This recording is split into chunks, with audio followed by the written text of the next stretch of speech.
Your Highness, welcome to the program. Thank you for joining me. Thank you. Thank you. We are here at a remarkably historic time. Qatar is one of 5 Arab nations taking part in the strikes against ISIS. Why are you doing this, and are you in it for the long haul?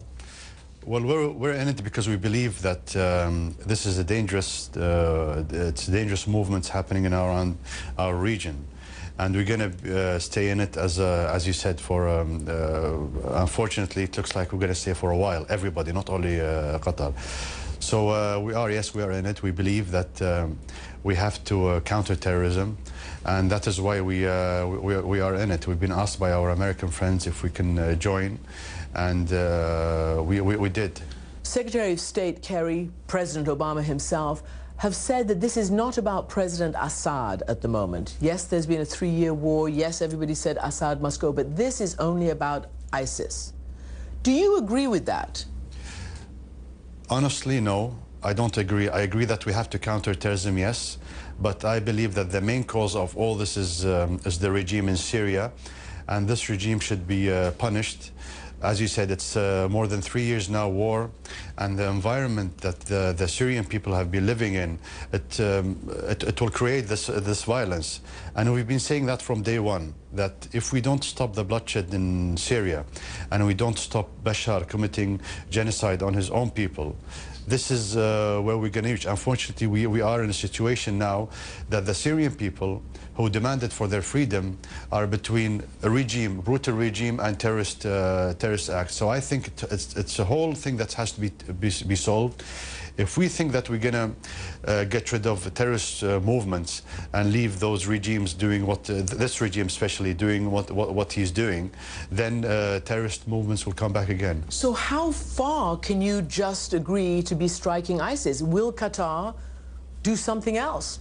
Strike Assad targets, regime targets? Well, Qatar cannot do that by itself, of course. If there's a coalition that will help and protect the Syrian people, we will be part of it. As you know, that we were part of a coalition that helped to free the Libyan people. So we will be part of it because we believe that the main, what caused all this chaos is the Syrian regime. But it won't derail you? No, it won't. It won't. Terrorism is something that it's not acceptable in our culture and our religion, so it will not stop us. You mentioned you're also in this to stop the funding of the terrorist groups.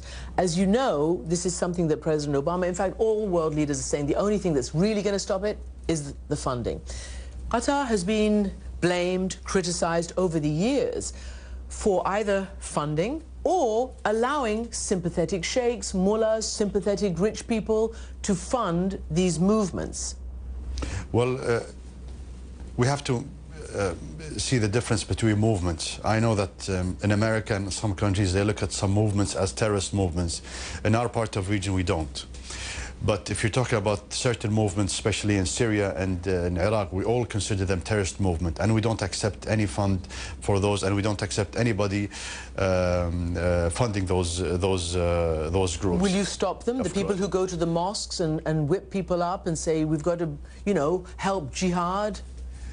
We have a strong law against funding terrorist groups, but as I said, there's differences between some countries of who are the terrorists and who are the maybe Islamist groups, but we don't consider them as terrorists. Such as? Such as groups in Syria, groups in Libya, groups in Egypt as well. But isn't that a problem then? Because you then have a fundamental difference with some of your coalition partners. And you have been criticized. Qatar has over the years been criticized of sort of throwing money at a lot of these groups. And some of them are troublemakers in Syria. Some of them are extremists. So you're saying that you don't buy that? You don't recognize them as extremists? No, we do recognize extremists. We believe that they're extremists. We believe that they're extremists, and we don't fund extremists. But there are differences. There are differences that some countries and some people, that any group which comes from Islamic background are terrorists, and we don't accept that. And all this is because of political difference. We don't accept that. But people, especially in Syria and Iraq and other Arab countries, who don't believe in the freedom of speech, who don't believe that they have to live with others and accept others, and also also accept the choice of the people, their own people.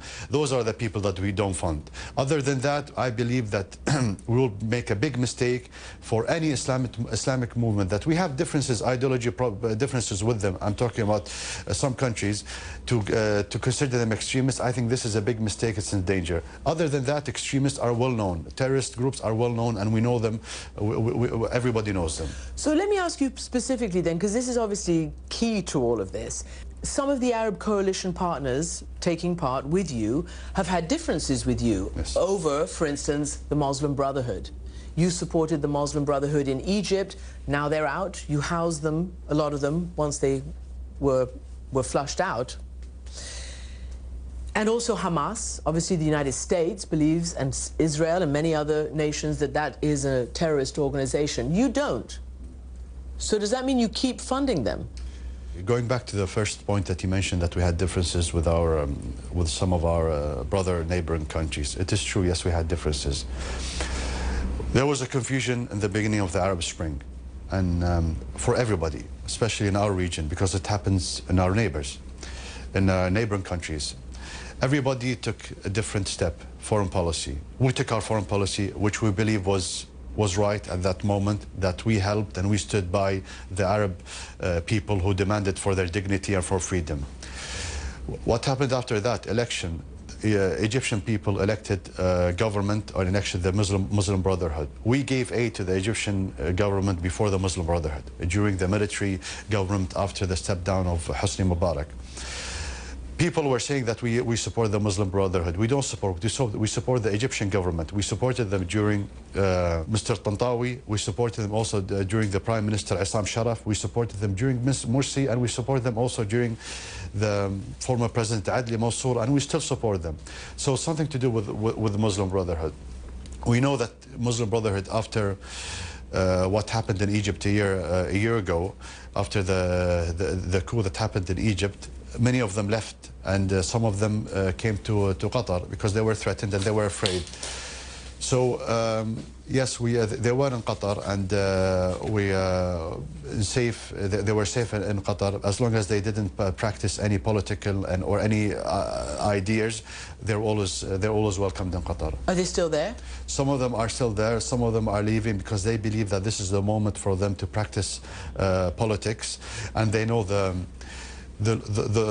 rules of the country, that as long as you're here, you cannot practice politics against any other Arab country. As long as they're in Qatar? As long as they're in Qatar. Hamas. Will you continue to support Hamas?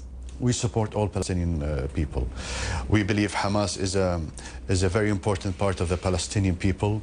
As I said, we have differences with friends that, for example, the United States, they consider them as terrorist groups. We don't. Simply because they're a very important component of the Palestinian people. Going back to history, nearly 10 years ago, we were asked by the Americans if we can talk to Hamas to make them participate in the election which happened in Palestine.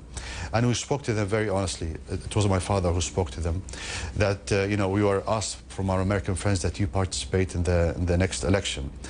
And so their answer was, we will, but do you think will the international community accept us? So my father said yes, because I was asked by the Americans for you to join.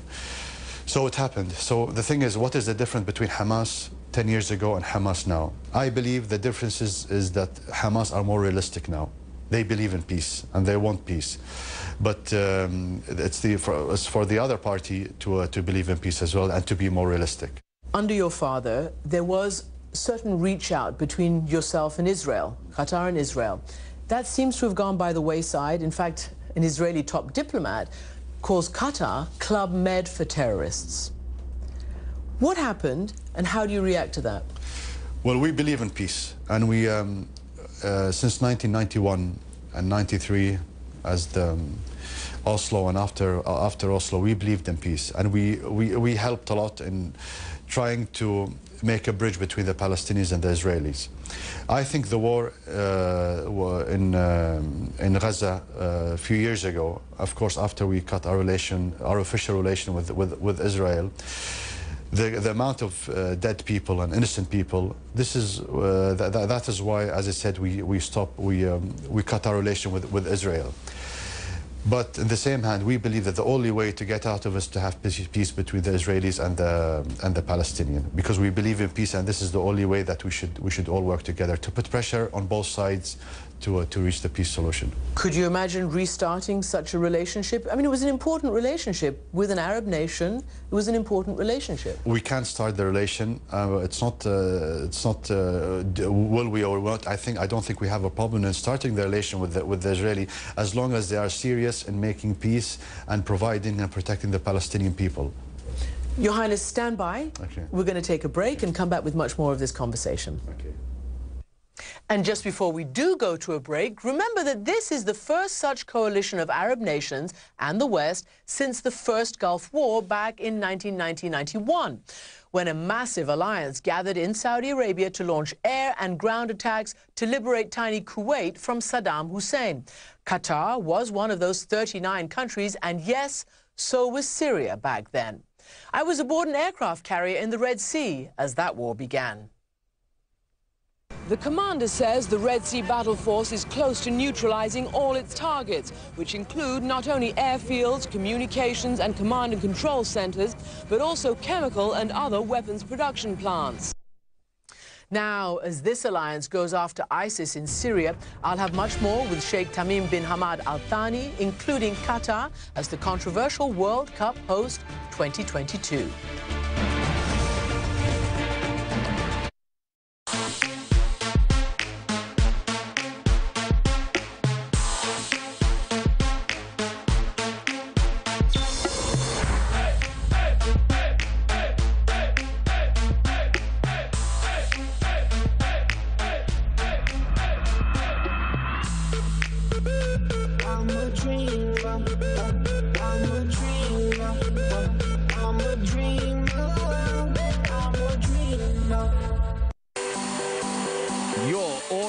Pass to fashion season.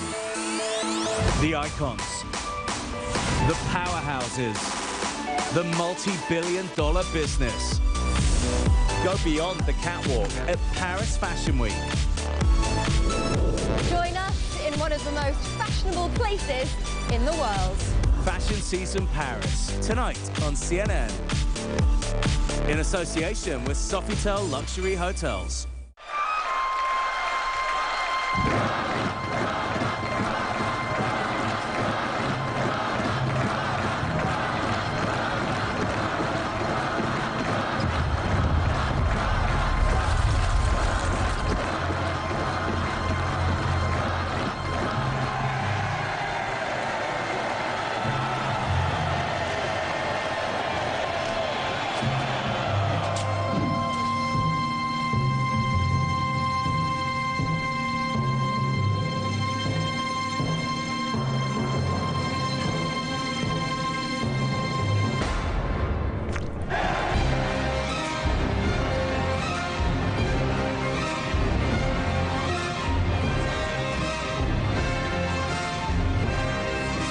Surround yourself with the world's first cinematically curved UHD TV from Samsung.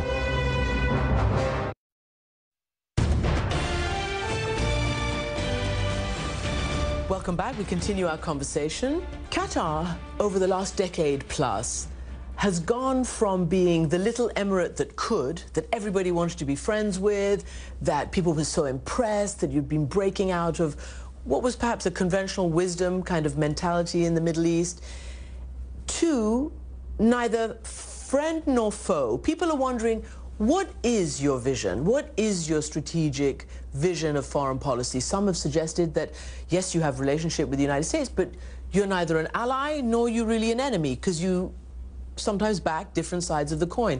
And for Qatar, money is the instrument of your foreign policy. What is it? What is it that Qatar stands for? Well, first of all, money. We're not the only country that has money. I mean, thanks to God, yes, we are a wealthy country, and we have money.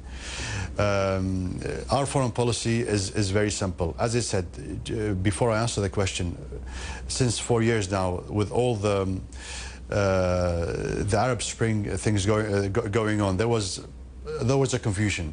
But if you go back to our real foreign policy, we believe in dialogue, we provide dialogue, we believe in peace, we are a mediator, and as you know, we were very successful in many parts. I believe this is the thing that I am concentrating in, and I will continue concentrating in. I'm not in a camp against another camp. I have my own way. Our country has own way of foreign policy, own way of thinking, and I think people should respect that. And it's not about a matter of being a friend or not a friend. I have my own way of thinking. I believe in our relation with the United States and other countries as well. But as I said, we are a mediator. We believe in dialogue between nations and countries to solve problems. I'm going to do a hard turn now into sports, the World Cup. Again, a testimony to the heavyweight, or maybe punching above its weight, of Qatar. Many people were very surprised that you got the bid. You're the first Muslim country to have won a bid to host the World Cup. There has been a lot of scrutiny now, of course, as you know. Human rights groups, for instance, have been very upset by the death of many migrant workers, 1,000 plus to this date, and maybe many more by the time the stadiums are finished. Is this what Qatar wants to be known for? Is there something that you can do right now to enforce the rights and the laws that you've enacted, to enforce the application of these laws so that migrant workers have safety and dignity? First of all, about the World Cup, you know, as you know, I think that we have the right as Muslim countries and Arab countries to host such a big event like that. And people should understand that Qatar had the best bid, and Qatar will provide and will do one of the best World Cups in history, and I'm sure about that, and I hope that this will happen. But going back, and people don't want to accept, don't want to realize that a small country, Arab Muslim country, can host a big event like that. As you know, that we had big competitors in this bid, and they don't accept. But I'm confident, and I'm sure that we're going to make an excellent World Cup. Talking about the labors and the problems that we have in Qatar, yes, it's true. We had problems. We're solving the problems. We're enforcing the laws. It's not acceptable. I don't accept personally to see laborers, poor people coming from other countries to come and help us develop our country, and the atmosphere and the environment isn't helpful for them. As you know, the economy has been growing a lot in Qatar, and the amount of people coming to Qatar has been hundreds of thousands. So it is difficult, but in the same hand, it's not acceptable. I don't accept it. It's not. So you will insist that the laws are enforced. Definitely, that they get paid their wages. Definitely. That they work only certain hours. That they, you know, they're tied right now to their employers. They can't even leave if they don't get permission to leave. It's like slave labor. No, we changed those laws. We changed those laws. But will they be enforced? Yes, they are enforced. No, we changed the laws. They are enforced, and there are many laws that have been changed. And I'm telling you, because I'm personally hurt about the situation. I don't accept that, and not even one Qatari accept that. So we are enforcing the laws, and we don't accept things to be happening like that. And things have been changing now on the ground. But as you said, that all the media is concentrating in Qatar due to the World Cup, due to the role of Qatar in many things, and we accept that. But I want them to to show what is Qatar as well. If we have problems, I don't mind them talking about problems, but also they need to talk about other things, about those laws that we did. And just one last question on the World Cup, because everybody's fascinated by it, sports fans all over the world. There has been a controversy because Qatar is so hot in the summer. If it does stay in Qatar, would you accept that it be in the winter? Our bid was for it to be in summer. And we've done, with the new technologies, we've done a stadium that is air-conditioned stadiums. Actually, we have this technology for 10 years now, and it's working in one of our stadiums. People are a little bit dubious about that. They say it's unproven. No, it is. We tried it now for 10 years, and it's working. And it will work. And you're talking about from now 2022, so it will 100% will be working.